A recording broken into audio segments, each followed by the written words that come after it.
하나님의 말씀은 에베소서 1장 1절, 에베소서 4장 1절에서 3절까지에 있는 말씀입니다. 먼저 에베소서 1장 1절을 같이 읽겠습니다. 하나님의 뜻으로 말미암아 그리스도 예수의 사도된 바울은 에베소에 있는 성도들과 그리스도 예수 안에 신실한 자들에게 편지하노니, 에베소서 4장 1절에서 3절까지 있는 말씀. 그러므로 주 안에서 갇힌 내가 너희를 권하노니 너희가 부르심을 입은 부름에 합당하게 행하여 모든 겸손과 온유로 하고 오래 참음으로 사랑 가운데서 서로 용납하고 평안에 매는 줄로 성령의 하나 되게 하신 것을 힘써 지키라. 아멘. 다 함께 앉으시고요. 오늘 본문의 말씀으로 세상을 변화시키는 교회라는 제목으로 성도 여러분과 함께 은혜를 나누겠습니다. 제목을 함께 다시 읽어볼까요? 세상을 변화시키는 교회. 아멘. 우리가 살아가고 있는 미국을 포함한 서구사회는 기독교의 토대로 세워진 국가들입니다. 영어로 크리스텐덤이라고 하는데요. 이 단어의 의미는 서구사회가 예수 그리스도의 영향력 속에 발전하고 번영했다는 뜻입니다. 그렇습니다.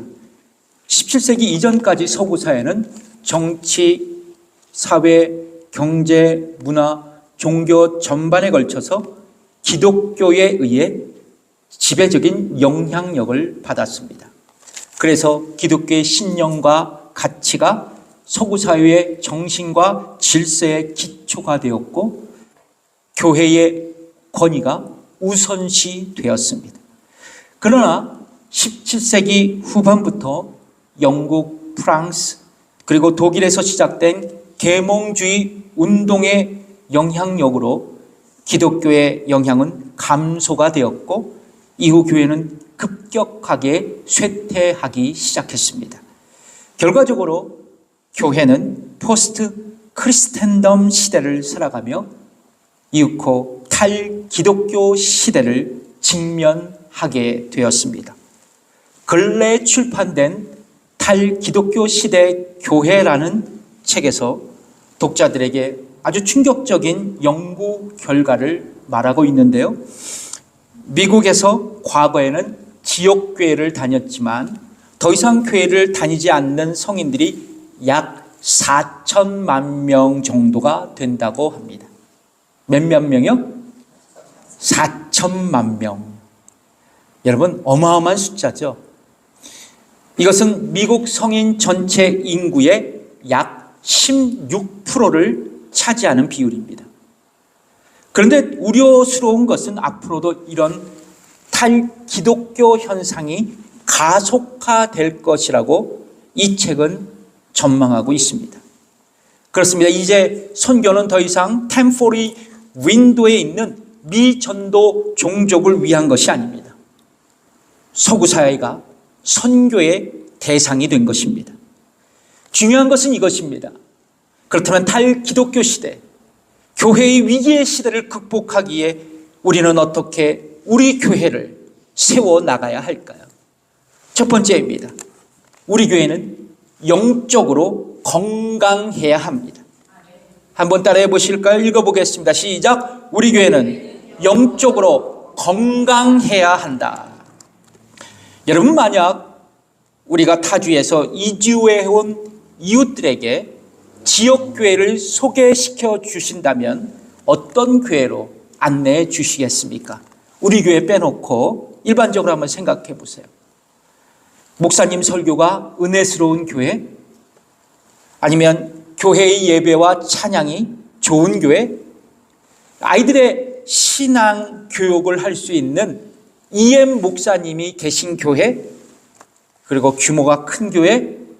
그리고 서로 교제할 수 있는 사람들이, 성도들이 많은 교회? 그리고 재정이 넉넉하게 채워 있는 교회? 물질로 부담을 주지 않는 교회?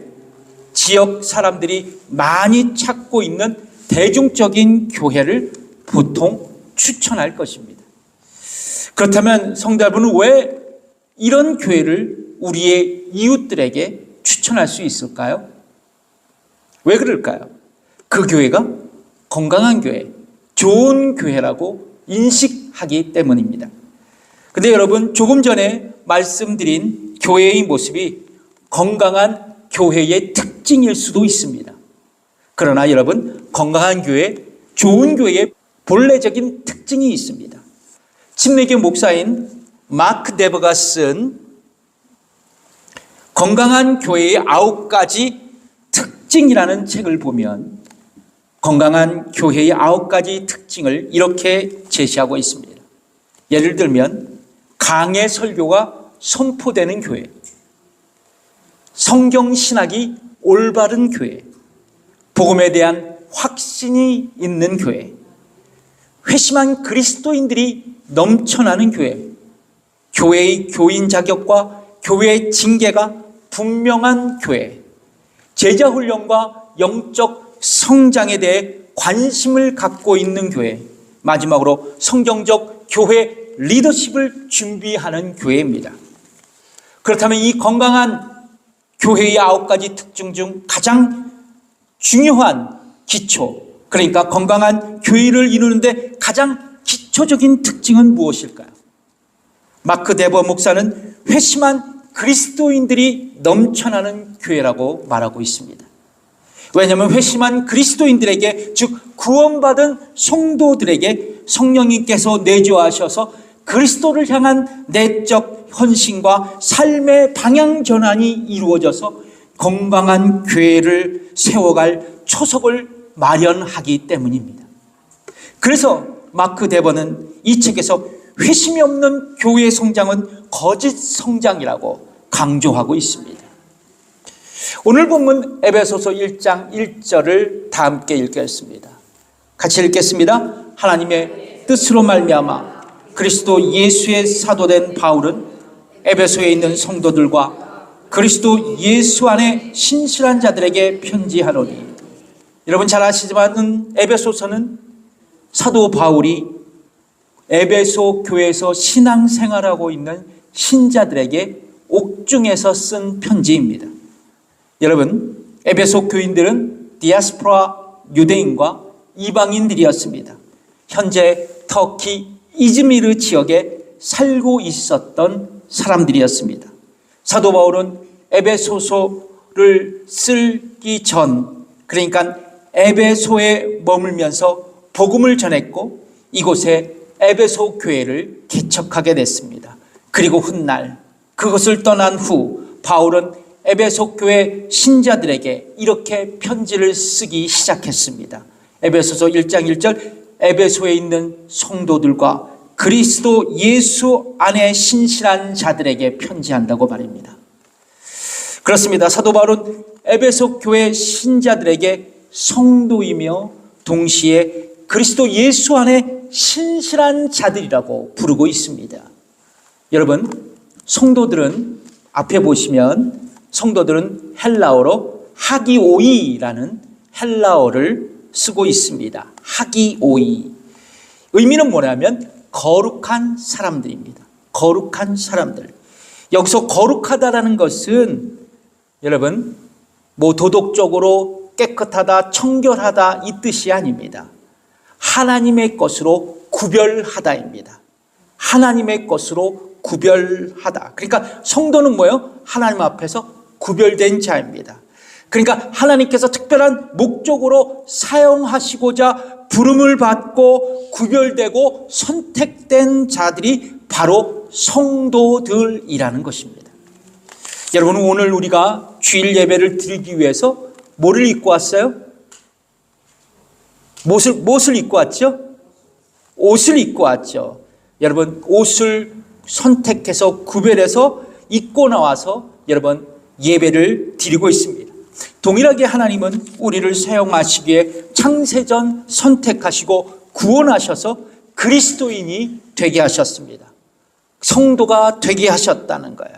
바로 저와 여러분이 하나님께서 구별해 놓으신 성도가 된다는 것입니다. 또한 사도 바울은 에베소 교회 신자들에게 그리스도 예수 안에 신실한 자들이라고 명명하고 있습니다. 여기서 신실한 자들은 헬라어로 피스토이라는 단어를 쓰고 있습니다. 피스토이. 이 의미는 뭐냐면 믿는 자라는 뜻입니다. 믿는 자. 그러니까 바울은 에베소 교회 성도들을 향하여 그리스도 예수 안에서 믿는 자들이 되었다라고 언급하고 있습니다. 여러분, 예수를 믿는 자가 되었다는 것은 무엇을 뜻하는 것입니까? 하나님의 자녀가 되었다는 것 아닙니까? 요한복음 1장 12절에 그 말씀이 기록되어 있습니다. 읽어보겠습니다. 영접하는 자, 곧 그 이름을 믿는 자에게는 하나님의 자녀가 되는 권세를 주셨으니. 그렇습니다. 하나님께서는 창세전 우리를 선택하시고 예수 그리스도를 믿음으로써 우리가 하나님의 자녀가 되었고 우리 모두가 성도로 부르심을 받게 된 것입니다. 그리고 성도로 부르심을 받은 우리는 에클레시아를 이루게 되었습니다. 즉 교회가 되었다는 거예요. 그리고 하나님께 부름받은 성도들의 모임인 교회를 통해 우리는 지금 하나님의 거룩한 뜻을 이 땅에 이루어가며 살아가고 있는 것입니다. 그러므로 여러분, 탈기독교 시대를 극복하기 위해 무엇보다도 우리 교회의 지체들은 모두가 회심한 그리스도인들이 되어야 합니다. 성도가 되어야 합니다. 왜냐하면 교회가 건강하고 성장하려면 무엇보다도 신자들의 참된 회심과 영적인 변화가 있어야 하기 때문에 그렇습니다. 그렇습니다. 우리 모두는 거듭난 그리스도인이 되어야 합니다. 예수 그리스도를 나의 구원자로 믿고 나의 인생의 주님으로 믿고 하나님의 자녀가 되어야 합니다. 참된 신자들이 되어야 합니다. 그리고 하나님께 부름받은 성도로서 교회를 아름답게 세워나가야 합니다. 이런 교회가 영적으로 건강한 교회가 되는 것입니다. 이런 교회야말로 복음을 순수하게 보존하고 힘써 복음을 전하는 교회가 될 수 있습니다. 세상의 가치관에 매몰되지 않고 교회의 거룩성을 지킬 수 있습니다. 성령의 능력으로 사랑과 용서를 실천하는 공동체도 될 수 있습니다. 그리고 세상을 섬기고 세상을 변화시키는 그 거룩한 사명을 감당할 수 있습니다. 저는 우리 교회 모든 지체들이 회심한 그리스도인, 거듭난 그리스도인이 되어 우리 교회가 영적으로 건강한 교회가 되었으면 좋겠습니다. 여러분, 좋은 교회는 어떤 교회입니까? 규모가 큰 교회, 재정이 넉넉한 교회, 사람들로 북적이는 교회, 이것은 세상적인 가치관입니다. 좋은 교회, 건강한 교회는 회심한 그리스도인들이 넘쳐나는 건강한 교회입니다. 아멘. 탈기독교 시대, 교회의 위기의 시대를 극복하기 위해 우리는 어떻게 우리 교회를 세워가야 할까요? 첫 번째, 우리 교회는 영적으로 건강해야 합니다. 두 번째, 우리 교회는 하나됨을 추구해야 합니다. 한번 따라해 볼까요? 우리 교회는 하나됨을 추구해야 한다. 오늘날 우리는 교회의 생존이 직접적으로 영향을 받고 위협받고 있는 위기의 시대를 살아가고 있습니다. 그러면 어떻게 교회는 이런 위기의 시대를 극복하며 나갈 수 있을까요? 바로 교회가 연합하여 하나가 될 때 이 시대의 위기를 이겨낼 수 있습니다. 여러분, 기독교 초기 교회들은 로마 제국하에 극심한 종교적인 박해를 받았습니다.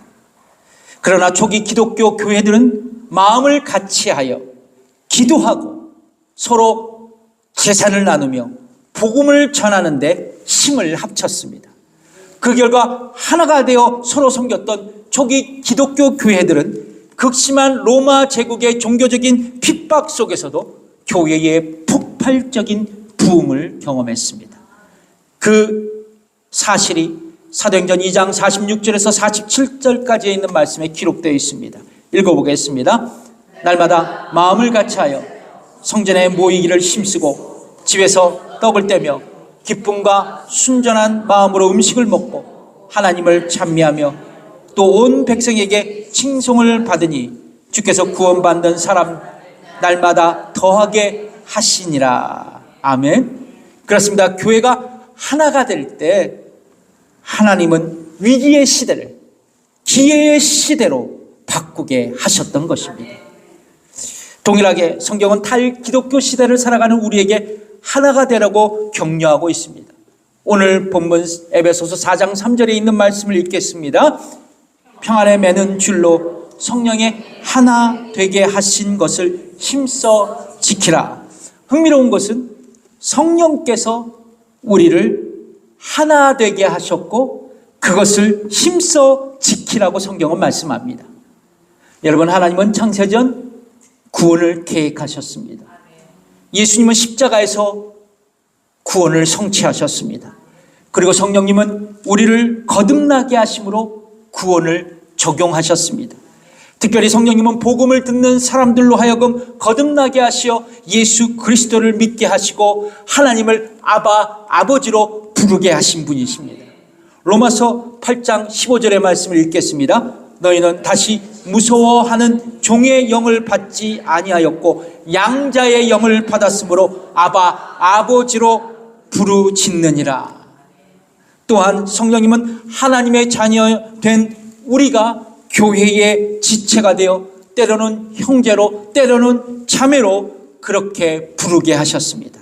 그래서 사도 바울은 유대인이나 헬라인이나 종이나 자유자나 다 한 성령으로 침례를 받아 한 몸이 되었다고 말씀하고 있습니다. 고린도전서 12장 13절에 있는 말씀을 읽겠습니다.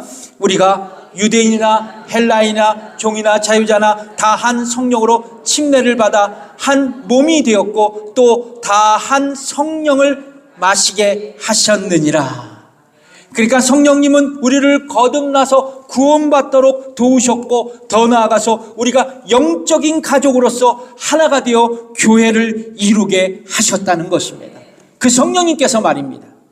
그러므로 성경은 성령님께서 우리 모두를 영적인 가족 공동체로 하나로 묶으셨기 때문에 우리는 하나됨을 유지할 수 있어야 한다고 성경은 우리에게 가르쳐주고 있는 것입니다.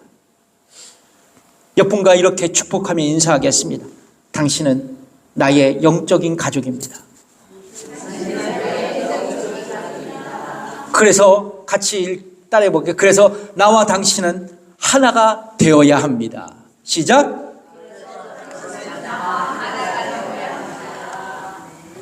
그렇다면 우리는 교회의 하나됨을 지키고 유지하기 위해 어떤 노력을 해야 할까요? 하늘에서 뚝 떨어지는 게 아니라는 거예요. 에베소서 4장 2절 말씀을 읽겠습니다. 시작. 모든 겸손과 온유로 하고 오래 참음으로 사랑 가운데서 서로 용납하고. 여러분, 성경은 교회의 하나됨을 지키기 위해서 몇 가지의 성품을 말씀하고 있습니까? 몇 가지예요? 몇 가지입니까? 4가지입니다. 겸손, 온유, 오래 참음, 사랑으로 용납하는 것입니다. 여러분, 교회는 서로 다른 인격과 개성 그리고 서로 다른 가치관과 세계관을 가진 사람들이 모인 곳입니다. 그래서 교회가 하나 된다는 것은 참으로 어려운 일입니다. 그러나 성경은 우리 모두가 겸손, 온유, 오래 참은 그리고 서로 사랑으로 서로 용납하는 성품으로 살아간다면 교회가 하나가 될 수 있고 그 하나됨을 유지할 수 있다고 우리에게 권고하고 있습니다. 첫 번째 뭐예요? 겸손입니다. 여러분, 성경은 인간이 본래 겸손에 실패한 자라고 말씀하고 있습니다. 창세기에 보면 에덴 동산에서 살아가던 하와에게 누가 찾아와요? 뱀 사단이 찾아와서 동상 중앙에 있는 나무의 실과를 먹는 날에는 너희의 눈이 밝아 하나님같이 될 것이라고 유혹합니다. 사단이 에덴 동산에서 살아가는 인간에게 찾아와서 속삭였던 최초의 메시지는 뭐였냐면 너희는 하나님과 같이 될 수 있다였습니다. 그런데 하와는 하나님과 같이 될 수 있다는 사단의 속임수에 넘어가 동산 중앙에 있는 나무의 실과를 먹었고 남편인 아담에게 주어 그도 선악을 알게 하는 나무의 실과를 먹었습니다. 결국 인간은 하나님과 같이 될 수 있다는 교만 때문에 겸손에 실패한 자가 되었던 것입니다. 그러므로 인간은 처음부터 겸손에 실패한 자가 되었고 그것이 상처가 돼서 하나님과의 관계 또 이웃들과의 관계에서 겸손이 아닌 교만한 삶을 살아가게 되었던 것입니다. 그래서 인간적으로는 본질적으로 교만한 존재입니다. 옆분과 인사하겠습니다. 나는 교만한 사람입니다. 본질적으로 교만한 사람입니다. 그런데 충격적인 사실이 있어요. 충격적인 사실이 있습니다. 내가 예수를 믿고 거듭난 그리스도인으로 살아가지만 겸손한 삶을 실패하며 교만한 삶으로 살아갈 때가 너무 많다는 거예요. 이게 우리에게 문제가 되는 겁니다. 여러분, 이런 교만한 인간의 모습은 결과적으로 어떤 결과를 초래하게 되었을까요? 여러분 경험하셨죠? 나의 교만으로 가정과 교회가 분열했어요. 나의 겸손하지 않는 모습으로 가정과 교회가 갈등하게 되었습니다. 성경은 이런 우리에게 제발 겸손해지라고 말씀하고 있어요. 빌립보서 2장 5절에서 8절의 말씀인데 제발 겸손하라고 말씀하면서 예수님 본받는 삶을 살아가거라 말씀하고 있습니다. 함께 천천히 읽어볼게요. 시작. 너희 안에 이 마음을 품으라. 곧 그리스도 예수의 마음이니 그는 근본 하나님의 본체시나 하나님과 동등됨을 취할 것으로 여기지 아니하시고 오히려 자기를 비고 종의 형체를 가져 사람들과 같이 되었고 사람의 모양으로 나타나신 자기를 낮추시고 죽기까지 복종하셨으니 곧 십자가에 죽으심이라. 그렇습니다. 자기를 낮추고 남을 낮게 여기는 예수님의 겸손을 우리가 배울 수 있다면 우리는 가정의 하나됨, 교회의 하나됨을 이루며 그 하나됨을 지켜나갈 수 있을 줄 믿습니다. 두 번째 뭐가 될까요? 온유함입니다. 온유함. 여러분, 우리의 온유한 태도로 교회가 하나됨을 유지하는데 가장 중요합니다. 여러분, 온유라는 단어의 뜻을 아십니까? 온유는 어떤 태도입니까? 내게 힘이 있고 파워가 있지만 나의 힘을 제어하고 상대방을 존중하며 부드럽게 대하고 배려하는 태도입니다. 내가 힘이 있지만 상대방을 배려하는 태도라는 거예요. 그래서 온유한 사람을 자기 자신을 잘 다스리고 자기 자신을 통제하는 성숙한 사람입니다. 반대로 온유하지 못한 사람은 말과 태도로 인해서 가정과 교회와 이웃이 상처를 받습니다. 그리고 하나됨이 깨지게 되는 거예요.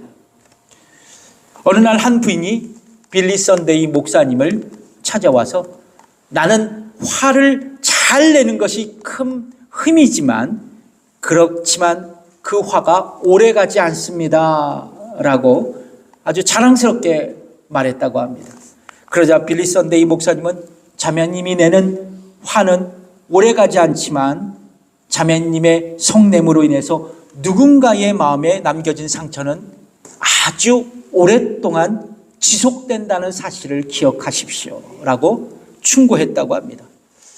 제가 목회 사역을 하는 동안 제일 안타까운 일이 있다면 교회에서 가장 일을 많이 하고 헌신하고 굳은 일을 도맡아 하는데 말과 행동에 있어서 좀처럼 온유하지 못해서 성도들에게 존경받지 못하는 성도님을 봤을 때 목회자로서 가장 안타까운 마음이 듭니다. 말과 행동에 조금만 더 온유하면 축복된 삶을 살아갈 수 있을 텐데라는 아쉬움을 갖습니다.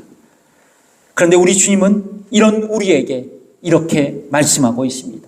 마태복음 11장 29절의 말씀입니다. 읽겠습니다. 나는 마음이 온유하고 겸손하니 나의 멍에를 메고 내게 배우라. 그러면 너희 마음이 쉼을 얻으리니. 그렇습니다. 주님은 온유하신 분이세요.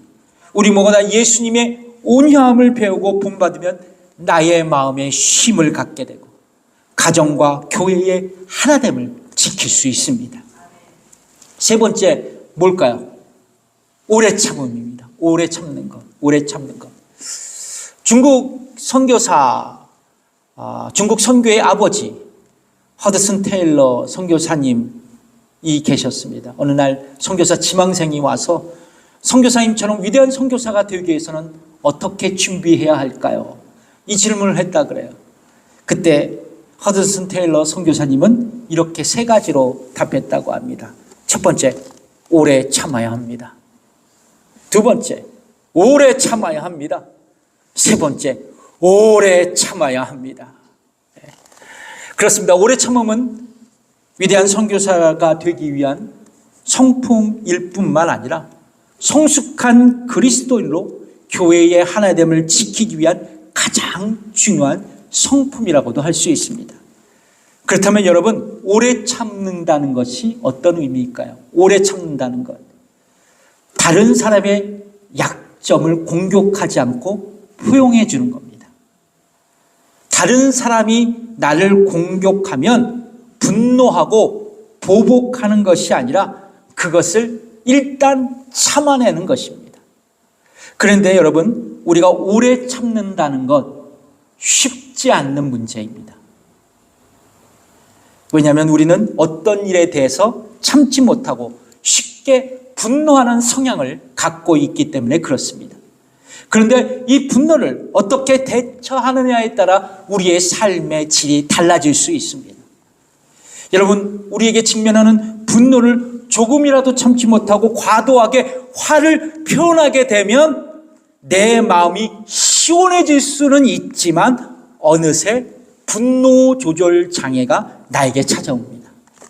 그래서 자신의 의사와는 관계없이 사소한 자극이나 스트레스를 받으면 일단 부르르 떨기 시작합니다. 발끈합니다. 그리고 우는 사자와 같이 공격적으로 변하게 됩니다. 마치 헐크로 변하게 돼요.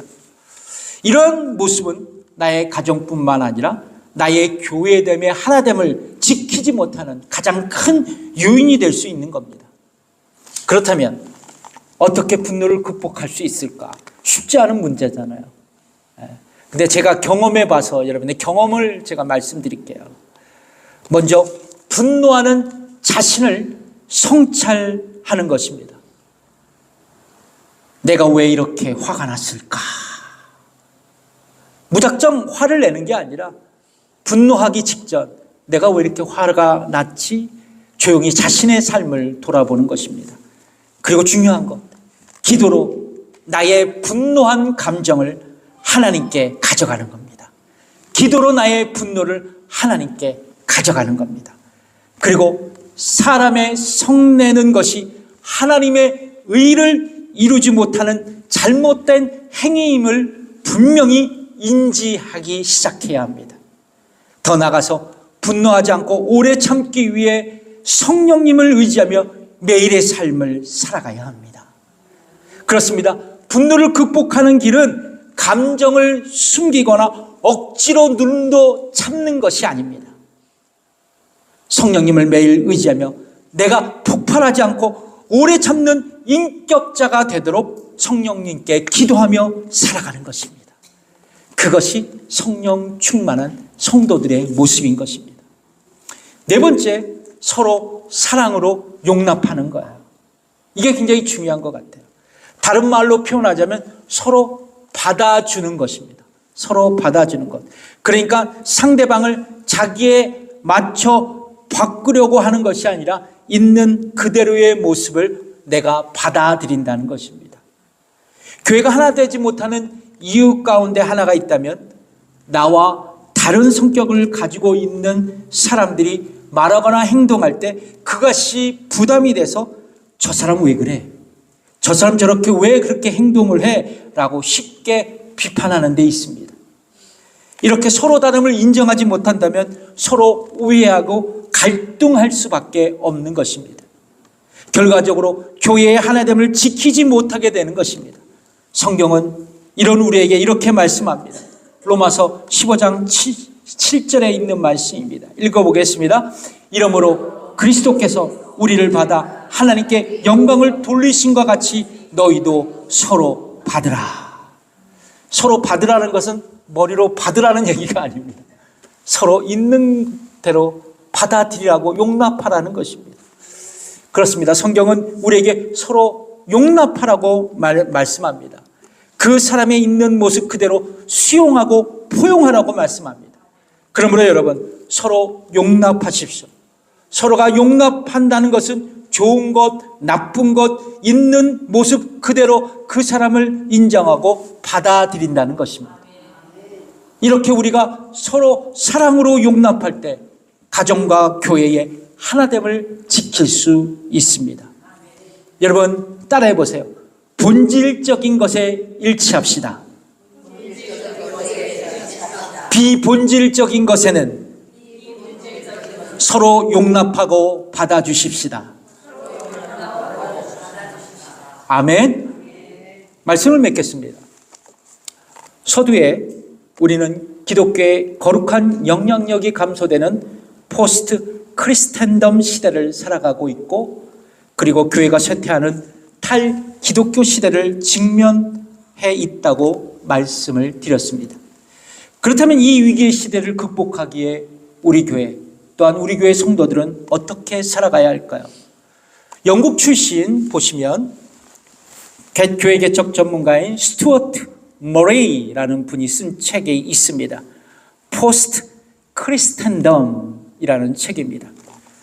그분은 기독교가 더 이상 권력을 가진 시대가 아니므로 이제 겸손하게 교회는 세상을 섬기고 사랑으로 증언하는 교회가 될 수 있어야 한다고 이 책에 주장하고 있습니다.